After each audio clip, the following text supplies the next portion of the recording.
Bismillahirrahmanirrahim. Assalamualaikum warahmatullahi wabarakatuh. Perkenalkan, nama saya Nur Hainan dengan NIM 4121057 dari lokal IAT 6A. Baiklah, pada kesempatan kali ini saya akan menyampaikan dakwah dengan tema Jagalah dirimu maka Allah akan menjagamu, edisi Berinfaklah di jalannya. Kata infak itu berasal dari bahasa Arab yaitu amfaqo, yang memiliki arti memberikan harta ataupun membelanjakan harta. Berinfak itu merupakan salah satu bentuk menjaga diri, baik secara fisik maupun mental. Karena melalui berinfak, kita tidak hanya memberikan bantuan kepada orang lain yang membutuhkan, tetapi juga memberikan dampak positif bagi diri sendiri, yaitu berinfak itu bisa membantu mengurangi rasa egoisme dan meningkatkan empati.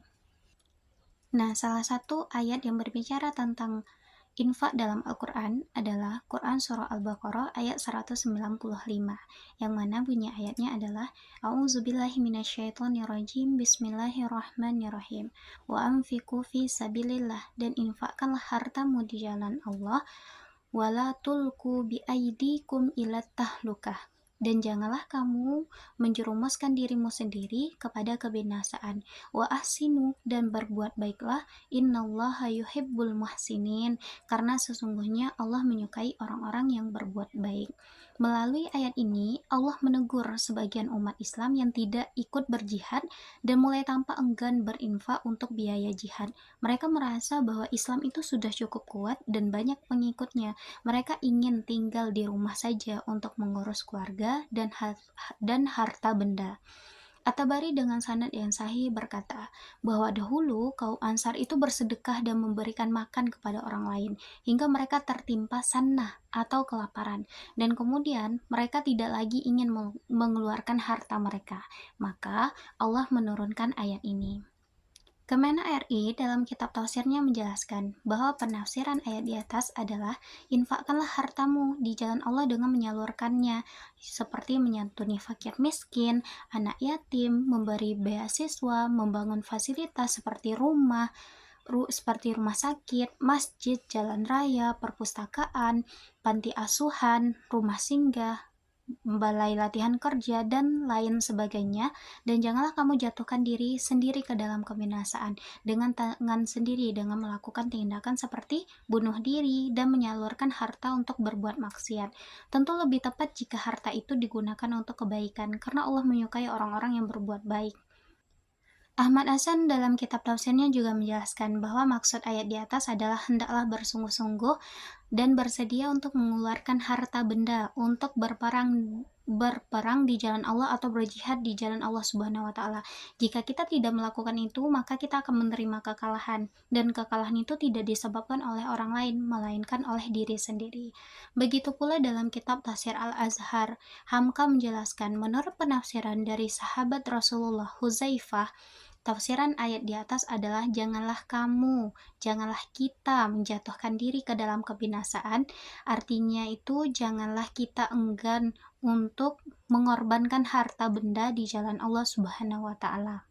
Menurut tafsiran Ibnu Abbas, kalau kita bakhil mengeluarkan harta benda untuk belanja perang atau belanja di jalan Allah, pastilah kita akan binasa.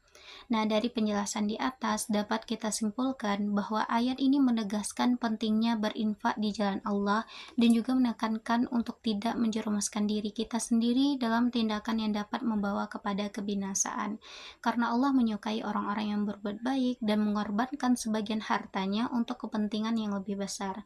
Meskipun ayat tersebut secara langsung tidak menyebutkan bahwa Allah akan menjaga hambanya dalam konteks fisik ataupun keamanan, namun ada kaitannya. Yang pertama yaitu ayat ini menekankan pentingnya kita untuk berinfak di jalan Allah dan menghindari tindakan yang dapat membahayakan diri. Nah, dalam konteks ini ketika seseorang berinfak dengan ikhlas dan mempercayai Allah, maka mereka juga melepaskan diri dari kekhawatiran akan miskin. Mereka juga melepaskan diri dari kekhawatiran akan kekurangan ataupun kebinasaan, karena mereka yakin bahwa Allah akan memelihara dan memberikan jalan keluar bagi mereka. Yang kedua, Allah memerintahkan agar kita tidak menjatuhkan diri sendiri dalam kebinasaan.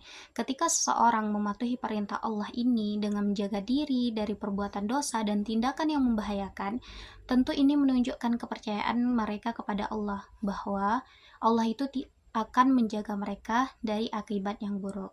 Kemudian, yang ketiga yaitu ayat tersebut menyatakan bahwa Allah itu menyukai orang-orang yang berbuat baik. Ketika seseorang berbuat baik, termasuk berinfak di jalan Allah, maka mereka menunjukkan ketaatan dan kepatuhan kepadanya, yang kemudian dapat diartikan bahwa Allah akan menjaga mereka sebagai bentuk keridhaan Allah Subhanahu wa taala.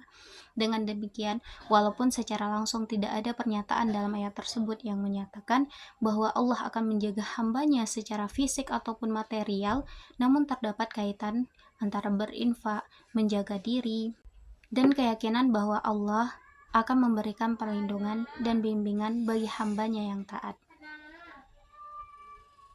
Sekian yang dapat saya sampaikan. Jika terdapat kesalahan dan kekurangan, saya mohon maaf. Billahi taufiq wal hidayah. Assalamualaikum warahmatullahi wabarakatuh.